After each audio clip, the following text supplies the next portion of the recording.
हमारे पाकिस्तान में ये कन्फ्यूजन हमेशा रहती है कि वज़ीर आज़म की कुर्सी किसके पास होनी चाहिए। चलो फिर आज वो बातें कर लेते हैं कि जिसके लिए किसी को सबूत की ज़रूरत ना हो, मतलब जनरल बातें जो सबके सामने हैं। हमें चाहिए एक ऐसा प्राइम मिनिस्टर जिसे अपने कल्चर से मोहब्बत हो, वो अपने कल्चर को अपना के एहसास से कमतरी का शिकार ना हो बल्कि फ़ख्र महसूस करे, ना कि उस शहबाज शरीफ की तरह कि जब वो बाहर कदम रखता है तो अंग्रेज़ों के बीच में अंग्रेज़ों के ही लिबास में आ जाता है। जब कोई प्राइम मिनिस्टर या प्रेसिडेंट या कोई भी मिनिस्टर जब बाहर जाता है तो वो खुद नहीं जा रहा होता, वो अपने मुल्क को रिप्रेजेंट कर रहा होता है। वेस्टर्न ड्रेसिंग का तो मतलब ये है कि आपको अपना कल्चर नहीं पसंद, आप उनके कल्चर को ज़्यादा पसंद करते हैं। हमें चाहिए एक ऐसा प्राइम मिनिस्टर जिसका अपना मोटो हो, जिसका विजन, जिसका नोशन क्लियर हो, जो ब्रॉड विजन रखता हो, जो कुछ भी कहे दिल से कहे, दिखावा ना करे, ना कि उस बिलावल भुट्टो की तरह कि जब भी तकरीर करता है तो स्क्रिप्टेड, पता नहीं किसकी लिखी हुई तकरीर करता है। हमें चाहिए एक ऐसा प्राइम मिनिस्टर जो ईमानदार हो और जिसकी ईमानदारी को दुनिया माने, सिर्फ वो खुद ही इसका दावा ना करे, ना कि उस नवाज शरीफ की तरह जिस पर हज़ारों करप्शन के इल्ज़ाम लगे हैं। हमें चाहिए एक ऐसा प्राइम मिनिस्टर जो लोगों की जानों को बहुत कीमती समझता हो, ना कि ज़रदारी की तरह उस पर बहुत सारे मर्डर केसेस हों। हमें एक ऐसा वज़ीर आज़म चाहिए जो इस बात पर यकीन करता हो कि अगर गरीब को उसके जुर्म की सज़ा मिल रही है तो अमीर को भी मिलनी चाहिए, ना कि परवेज़ मुशर्रफ की तरह बड़े मुजरिमों को NRO दे के रहाई दे दे। हमें चाहिए एक ऐसा प्राइम मिनिस्टर जिसे अपने मज़हब से मोहब्बत हो, जो अपनी सियासत में ऐसे इक़दाम करे कि जिससे मज़हब की सरबुलंदी हो, ना कि फजल रहमान की तरह मज़हब का कार्ड, इस्लाम का कार्ड सियासत में फ़ायदे के लिए इस्तेमाल करे।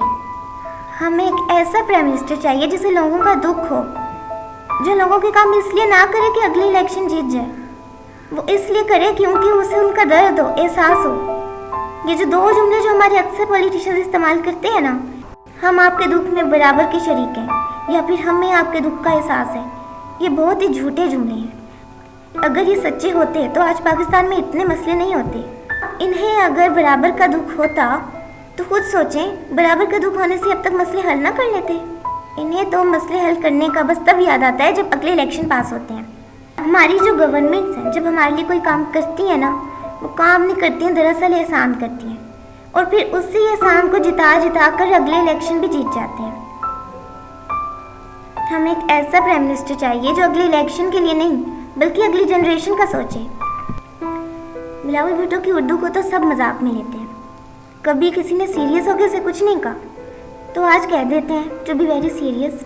जब नहीं आती उर्दू क्यों आई हो सियासत में? जिस मुल्क के वज़ीर आज़म बनने के ख्वाब देख रहे हो उस मुल्क की कौमी ज़ुबान तो सीख लो पहले। मरीम नवाज को कोई बस इतना बता दे कि स्पीच का मतलब दूसरों की बुराई करना नहीं होता, कोई लॉजिक भी पेश की जाती है। बदतमीज़ी और तनकीद में फ़र्क होता है। एक्चुअली किसी को क्रिटिसाइज़ करने के लिए ओपिनियन चाहिए होते हैं और ओपिनियन के लिए हमें चाहिए होता है नॉलेज। तो जब नॉलेज आपके पास है ही नहीं तो पीछे रह जाती है बदतमीज़ी, जिसके लिए अगर आपको बुरा भला और गालियाँ देना आता है तो बस ठीक है, आपका काम हो जाएगा।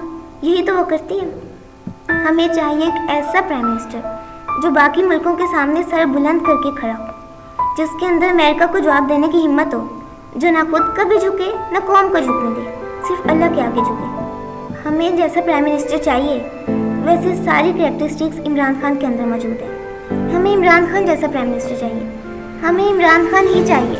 टूरिज़्म, रियासत मदीना, डैम्स कंस्ट्रक्शन, पिछले लोगों को पता भी था ये चीज़ें हैं क्या, चोरी की या नहीं की ये तो अल्लाह जानता है, लेकिन जितना टाइम इन्हें मिल चुका है ना, इतने टाइम में अगर इनकी नीयत साफ़ होती, अगर ये पाकिस्तान के लिए सही तरह काम करते तो आज पाकिस्तान के हालात ना होते। पीपल्स पार्टी से तो ये नहीं हुआ कि 10 साल में ये लोग सिंध का कचरा साफ़ कर दें। 10 साल में सिर्फ कचरा साफ़ नहीं हुआ। अगर ये काम हो जाता ना, अगर कचरा साफ़ हो जाता तो पोल्यूशन ख़त्म हो जानी थी। पोल्यूशन ख़त्म होने का मतलब ये भी है कि सीवेज सिस्टम ठीक हो जाना था। सीवेज सिस्टम ठीक होने से वाटर पोल्यूशन भी ख़त्म हो जानी थी। फिर जिन लोगों के पास पीने के काबिल पानी नहीं पहुंचता, उनके पास भी साफ़ पानी आ जाना था। हो सकता है अक्सर पानी को रास्ते में कचरे नहीं रोका हो, फिर जहाँ पर पानी लोगों को नहीं पहुँचता वहाँ पर पहुँच जाना था, लेकिन अल्लाह ताला ने इतना भी करने की तौफीक नहीं दी। जिस तरह नवाज शरीफ को अपनी ही बीमारी के मुताबिक कोई हॉस्पिटल बनाने की तौफीक नहीं दी। एक्चुअली सिंध का सबसे बड़ा कचरा ये पीपल्स पार्टी खुद है। अगर ये लोग वहाँ से हट जाए ना तो सारा कचरा भी साफ हो जाए। मुझे बताओ, तुम लोग हराओगे इमरान खान को? तुम जो इस्लाम को सियासत के लिए इस्तेमाल करता है, उस इमरान खान को हराओगे जिसने इस्लाम की खातिर दुनिया के सामने आवाज़ बुलंद की। मुझे बताएं कौन है इमरान खान के अलावा आएगा कि जो इस्लामोफोबिया के खिलाफ आवाज़ उठाएगा, जिसकी अमेरिका के सामने काम पे नहीं टांगेंगी, जो कश्मीर के लिए, फ़लस्तीन के लिए आवाज़ उठाएगा। अगर इमरान खान नहीं तो ये बताएं किससे उम्मीद लगा कर बैठे हो? इन लोगों में से कौन सा ऑप्शन है? बहुत साल पहले इंसानों को बेचा जाता था, गुलाम बना कर रखा जाता था, गुलाम बना के उन्हें बेच दिया जाता था, उनकी कीमत लगाई जाती थी। मगर फिर हमारे नबी हज़रत मोहम्मद सल्लल्लाहु अलैहि वसल्लम आए, तशरीफ़ लाए और उन्होंने इस सिस्टम को ख़त्म कर दिया। इंसानों को बेचने के सिस्टम को ख़त्म कर दिया, क्योंकि इंसान अशरफुल मखलूक़ात है, इसे बेचा नहीं जा सकता। लेकिन आज कुछ लोगों से अशरफुल मखलूक़ात वाली बात हज़म नहीं होती, बर्दाश्त नहीं होती इनसे। वो आज भी बिकना चाहते हैं और फिर खुद बिक जाते हैं, अपने आप को बेच देते हैं। 20 से 25 करोड़ देखकर इनका ज़मीर बोल उठता है कि ये रकम ले लो। इस ज़मीर का नाम ऑपोजिशन हो सकता है। Actually the point is that we don't support any particular political party, all we want to support is Pakistan. So whoever stands for Pakistan we stand with him, no matter who he is. Pakistan एक Islamic country है जो इतनी सारी कुर्बानियों के बाद मिला है। तो सोचें, अल्लाह ताला ऐसे अजीम मुल्क को ऐसे कैसे जाने दे सकता है, ज़ाया नहीं कर सकता। किसी न किसी को तो अल्लाह ताला ने वसीला या ज़रिया बना कर रखा होगा ना, किसी न किसी को तो अल्लाह ताला ने वसीला बनाया होगा जो इस मुल्क की भलाई करे, जिस मुल्क को आगे लेकर जाए। तो इसलिए मायूस ना हो। अगर बाकी पार्टीज कुछ ना कर सकें तो चलो ये आखिरी बची पार्टी जो है इससे उम्मीद रख लेते हैं, हो सकता है इमरान खान कोई वसीला बनाया हो। ये सच है कि महंगाई हुई है, ये सच है कि गरीब लोगों को मुश्किलात का सामना करना पड़े।